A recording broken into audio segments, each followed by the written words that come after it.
Ashamaa harka fuunee akkam jirtu nagaa keessanii nagaa kudha galanni waaqayyo dafaatu isinillee akka nagaa taatan abdiin qaba. Egaati gaafii nagaa fattan irratti deebii isiniif deebisuudhaaf isin kan dhufe jechuudha. Rifeensi kan keenya ni caccabaa isa lammataa immoo ni goggogaa qarqarsaatti illee nu harka caccabee nu rakkisee warroonni jettan jechuudha. Haala kamiin rifeensa keenya qarqarsaa akka caccabne gochuu yookiin immoo akka rifeensi keenya goggogeetu nu harkaan bubuqqaane gochuu dandeenya isa jedhuudhaaf hangam beeku irraa isinitti himuudhaaf anaan dhufe jechuudha.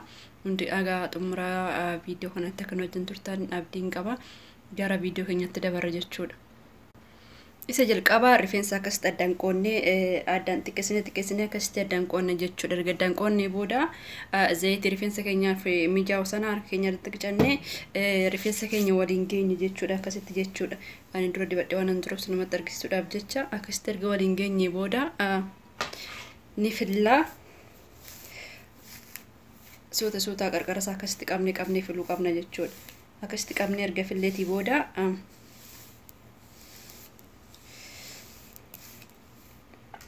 rifeensa keenya hundumayyuu akkanatti fillee erga xumurree booda jechuudha. Rifeensa keenya hundumayyuu haala kanaaf fillee xumureetiin hin jira jechuudha. Amma akkam goona rifeensa furdisnee dhoofne jechuudha. Akka inni nu lasallasuu isa lammataa immoo qarqarsaatti illee akka hin caccabneef furdisnee ofirratti dhoofne jechuudha. Haala kamiin akka dhaannu isinitti argisiisa na wajjin tura.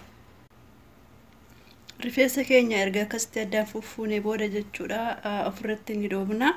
Yoo dhoofne rifeensi keenya tokkoffaa kan bubuqqaane nu gargaara isa lammataa immoo akka hin caccabneef rifeensi keenya jajjabaataa waan ta'eef jechuudha. Kan lasallasuuf zayitiitti goonee akkasitti yoo ofirratti hin dhoofne rifeensi keenya qarqarsaatti illee hin caccabu akkasuma immoo nu harkaa illee hin buqqa'u jechuudha. Hanga qarqarsaa haala kanaan dhoofnee xumurra jechuudha. Rifeensa keenya hundumaa haala kanaan dha'uu qabaanna yeroo miiccinee fillee zayitiitti dibnee haala kanaan yeroo hunda ni dhaanna yoo ta'e rifeensi keenya qarqarsaattis nu harkaan caccabu rifeensis nu harkaa hin goggogu isa lammataa immoo rifeensi keenyas hin bubuqqa'u jechuudha. Haala kanaan akka fayyadamtan abdiin qaba.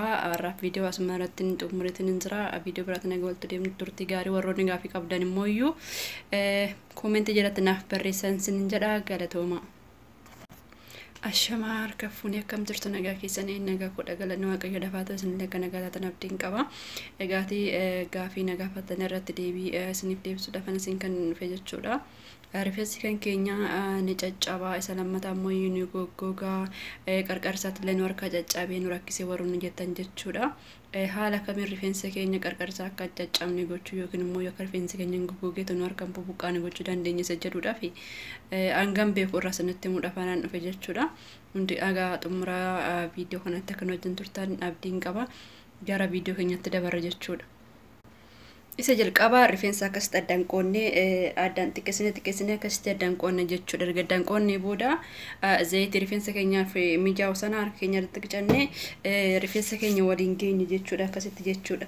Ani dura dibadhee waan hin jiruuf namatti argisiisuudhaaf jecha akkasitti erga waliin geenye booda ni fillaa.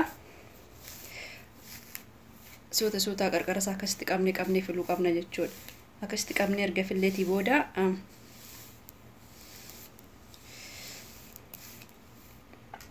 rifeensa keenya hundumayyuu akkanatti fillee erga xumurree booda jechuudha.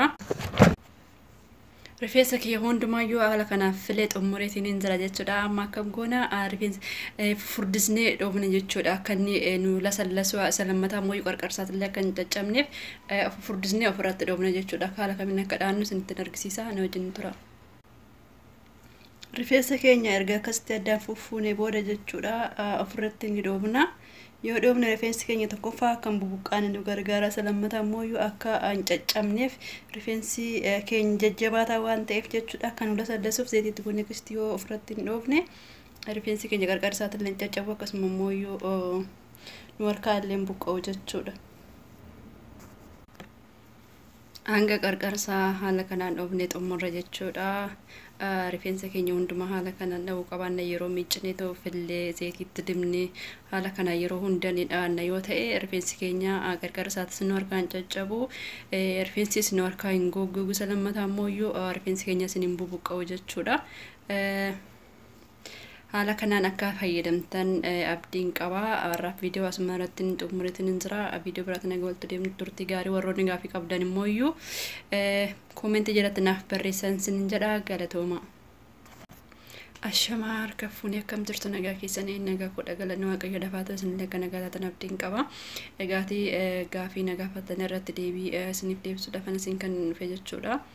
Rifeensi kan keenya ni caccabaa isa lammataa immoo ni goggogaa qarqarsaatti illee nu harka caccabee nu rakkisee warroonni jettan jechuudha.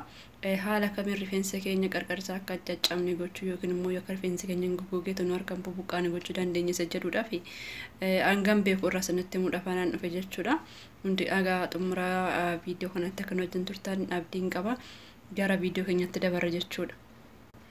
Isa jalqabaa rifeensa akkasitti addaan qoonnee addaan xiqqeessine akkasitti addaan qoonna jechuudha. Erga addaan qoonnee booda zayitii rifeensa keenyaaf mijaa'u sana harka keenya irratti qicannee rifeensa keenya waliin geenye jechuudha. Akkasitti jechuudha.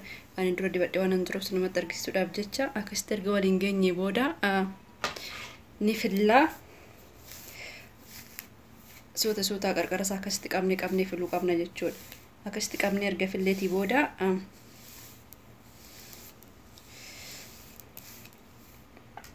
rifeensa keenya hundumayyuu akkanatti fillee erga xumurree booda jechuudha.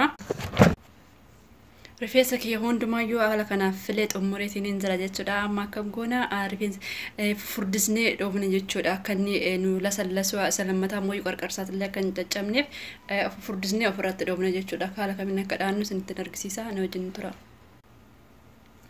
Rifeensa keenya erga akkasitti addaan fuffuunee booda jechuudha ofirratti ni dhoofna. Yoo dhoofne rifeensi keenya tokkoffaa kan bubuqqaane nu gargaara. Isa lammataa immoo akka hin caccabneef rifeensi keenya jajjabaataa waan ta'eef jechuudha. Kan nu lasallasuuf zayitiitti kun akkasitti yoo ofirratti hin dhoofne rifeensi keenya qarqarsaatti illee hin caccabu akkasuma immoo nu harkaa illee hin buqqa'u jechuudha. Hanga qarqarsaa haala kanaan dhoofnee xumurra jechuudha. Rifeensa keenya hundumaa haala kanaan dha'uu qabaanna yeroo miiccinee ta'uuf illee zayitiitti dibnee haala kanaan yeroo hunda ni dhaanna yoo ta'e rifeensi keenya qarqarsaattis nu harkaan caccabu rifeensis nu harkaa hin goggogu. Isa lammataa immoo rifeensi keenya hin bubuqqa'u jechuudha. Haala kanaan akka fayyadamtan abdiin qaba. Har'aaf viidiyoo asuma irratti xumuriitiin jira. Viidiyoo biraatti nagaa walitti deemnu turtii gaarii. Warroonni gaafii qabdan immoo iyyuu koomentii jalatti naaf barreessan sin jedha. Galatooma.